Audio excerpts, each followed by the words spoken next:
आपादमौलिपर्यन्तं गुरूणामाकृतं स्मरेत् तेन विघ्नाः प्रणश्यन्ति सिद्ध्यन्ति च मनोरथाः। पृथ्वीमण्डलमध्यस्थाः पूर्णबोधमतानुगाः वैष्णवाः विष्णुहृदयाः तान् नमस्ते गुरुं नमः। श्रीगुरुभ्यो नमः। श्रीमदानन्दतीर्थभगवत्पादाचार्यगुरुभ्यो नमः। ಇವತ್ತಿನ ದಿವಸ ನಮ್ಮ ಜೀವನದ ಪರಮ ಮುಖ್ಯ ದಿವಸ ಎಂಬುದಾಗಿ ನಾನು ಭಾವಿಸ್ತಾ ಇದ್ದೇನೆ. ವೇದಿಕೆಯ ಮೇಲೆ ಇಷ್ಟು ಜನ ಹಿರಿಯ ವಿದ್ವಾಂಸರು ವೇದಿಕೆಯನ್ನು ಅಲಂಕರಣ ಮಾಡಿದ್ದಾರೆ. ಪೂಜ್ಯ ಉಭಯ ಶ್ರೀಪಾದಂಗಳವರು ಇಲ್ಲಿ ಸನ್ನಿಹಿತರಾಗಿದ್ದಾರೆ.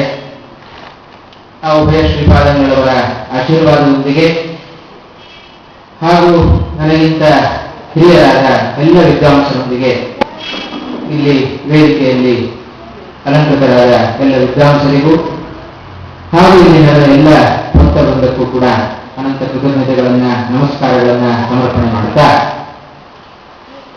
ಈ ಒಂದು ವಿಚಾರ ಸಂಕಲನದಲ್ಲಿ ಪ್ರಸನ್ನ ವೆಂಕಟದಾಸರ ಭಾಗವತ ಎಂಬುದಾಗಿ ನಮಗೆ ವಿಷಯವನ್ನ ಕೊಟ್ಟಿದ್ದಾರೆ.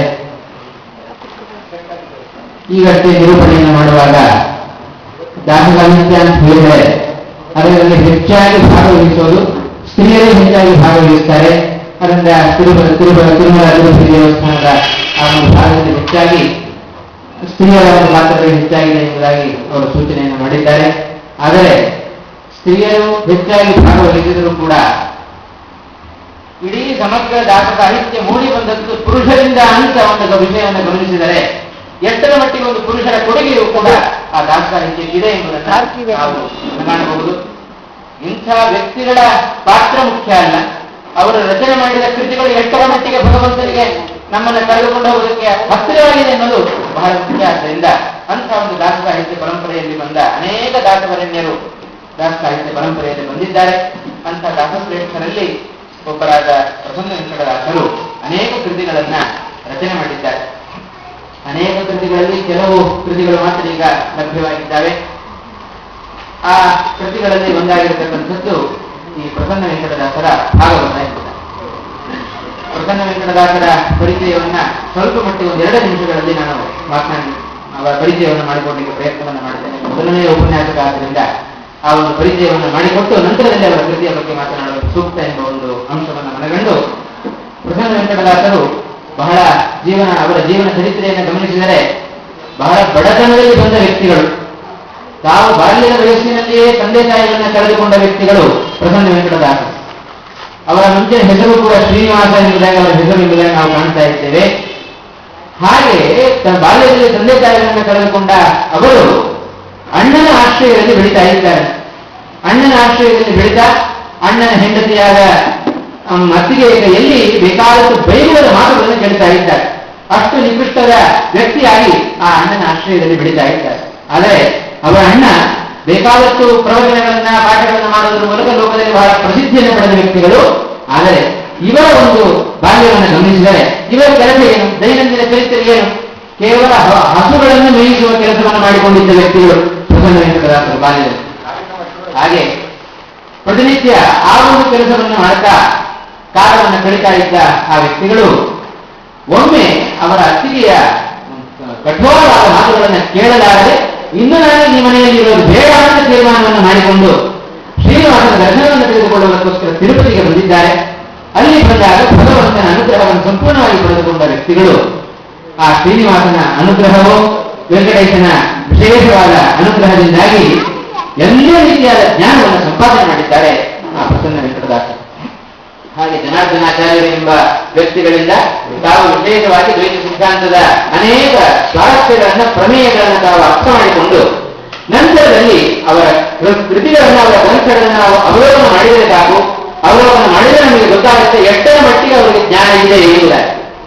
ನಿಜವಾಗಲೂ ಅವರಿಗೆ ಭಗವಂತ ಎಷ್ಟರ ಮಟ್ಟಿಗೆ ಅನುಗ್ರಹ ಮಾಡಿದ್ದಾನೆ ಅನ್ನೋದನ್ನು ನಾವು ಊಹಿಸಬಹುದು.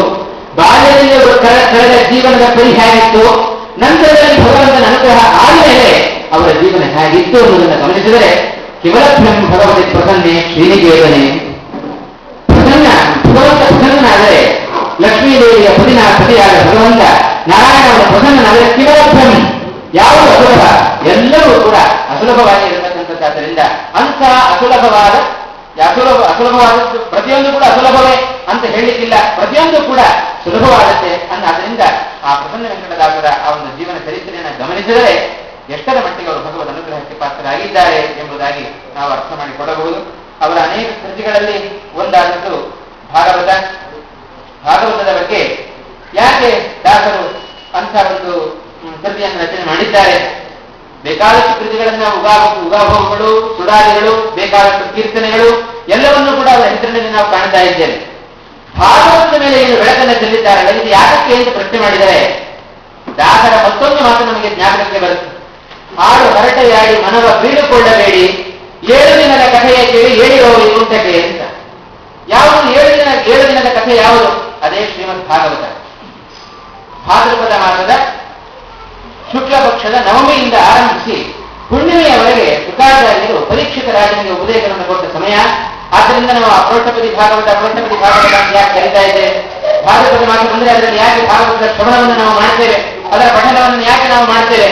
ಅದೇ ಸಂದರ್ಭದಲ್ಲಿಯೇ ಶುಕಾಚಾರ್ಯರು ಪರೀಕ್ಷಿತನಿಗೆ ಭಾಗವತವನ್ನು ಉಪದೇಶ ಕೊಟ್ಟಿದ್ದಾರೆ. ಆದ್ದರಿಂದ ಆ ಒಂದು ನೆನಪಿಗೋಸ್ಕರ ಆ ಒಂದು ಶುಭ ಸಂದರ್ಭದಲ್ಲಿ ಆ ಭಾಗವತದ ಶ್ರವಣ ಮತ್ತು ಪಠಣ ನಮ್ಮಿಂದ ಸಂಪ್ರದಾಯ ನಮ್ಮಲ್ಲಿ ನಡೆದುಕೊಂಡು ಬರ್ತಾ ಇದೆ.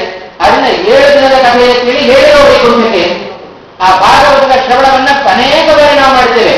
ಅನೇಕ ಜನ ವಿದ್ವಾಂಸರು ಅನೇಕ ವರ್ಷದಲ್ಲಿ ಅನೇಕ ಬಾರಿ ಸಪ್ತಾಹದ ಕಾರ್ಯಕ್ರಮವನ್ನು ನಾವು ಕಾಣ್ತಾ ಇದ್ದೇವೆ, ಕೇಳ್ತಾ ಇದ್ದೇವೆ. ಪ್ರತಿ ವರ್ಷ ಭಾಗವತ ಮಾಸ ಬಂತು ಅಂತ ಹೇಳಿದ್ರೆ ಅವಾಗಲೂ ಭಾಗವತದ ಶ್ರವಣವನ್ನು ನಾವು ಮಾಡ್ತೇವೆ. ಅನೇಕ ಬಾರಿ ಪದೇ ನಾವು ಭಾಗವತದ ಶ್ರವಣವನ್ನು ಮಾಡಿದ್ರಿಂದ ಅದರ ಪ್ರಯೋಜನ ಏನು? ಹೇಳಿರೋ ವೈಕುಂಠಕ್ಕೆ ಎಬ್ಬಿಸಿ ಬಿಡುತ್ತಂತೆ ನಮ್ಮನ್ನ. ನಮ್ಮ ಮುಖ್ಯವಾದ ಫಲ ಅದು ವೈಕುಂಠ, ಅದು ಮೋಕ್ಷ, ಅದು ಬೇಕು ಅಂತ ನಮಗೆ ಅಪೇಕ್ಷೆ ಇದೆ, ಅದನ್ನು ಪಡೆಯಬೇಕು ಎಂಬ ಹಂಬಲ ನಮಗಿದೆ, ಉತ್ತಮವಾದ ಸಾಧನೆಯನ್ನು ನಾವು ಆಗಬೇಕು ಅಂತ ಆದರೆ ಇಂಥ ಭಾಗವತದ ಗ್ರಂಥದ ಶ್ರವಣವನ್ನ ಭಾಗವತ ಎಂಬ ಪುರಾಣಗಳ ರಾಜ ಎಂಬುದಾಗಿ ಭಾಗವತವನ್ನು ಕರೀತಾ ಇದ್ದಾರೆ.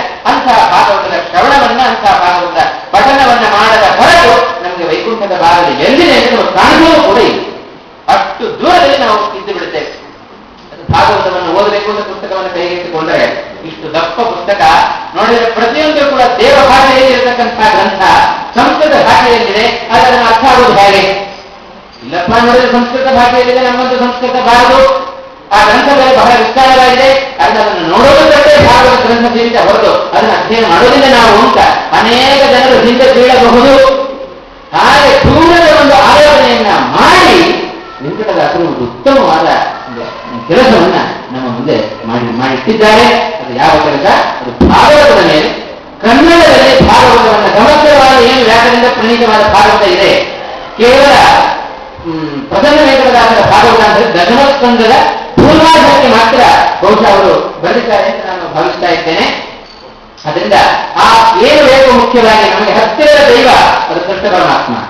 ಆ ಕೃಷ್ಣನ ಬಾಲ್ಯದ ಲೀಲೆಗಳನ್ನೇ ಹೇಗೆ ಎಷ್ಟು ಚೊಕ್ಕವಾಗಿ ಭಾಗವತ ಸುಂದರವಾಗಿ ನಮ್ಮ ಮುಂದೆ ಇಟ್ಟಿದೆಯೋ ಅದಕ್ಕನುಗುಣವಾಗಿ ಒಂದೇ ಒಂದು ಅಕ್ಷರವೂ ತಪ್ಪದಂತೆ, ಒಂದೇ ಒಂದು ವಿಷಯವೂ ಲುಪ್ತ ಹೋಗಬಾರದಂತೆ ತಮ್ಮ ಒಂದು ಗ್ರಂಥದಲ್ಲಿ ಕನ್ನಡದ ಸಾಹಿತ್ಯದಲ್ಲಿ ತುಂಬಿಟ್ಟಿರತಕ್ಕಂಥ ಮಹಾನ್ ವ್ಯಕ್ತಿಗಳು ಅವರು ಪ್ರಸನ್ನ ವೆಂಕಟದಾಸರು ಎಂಬುದಾಗಿ ನಾವು ಮನಗಾಣಬಹುದು.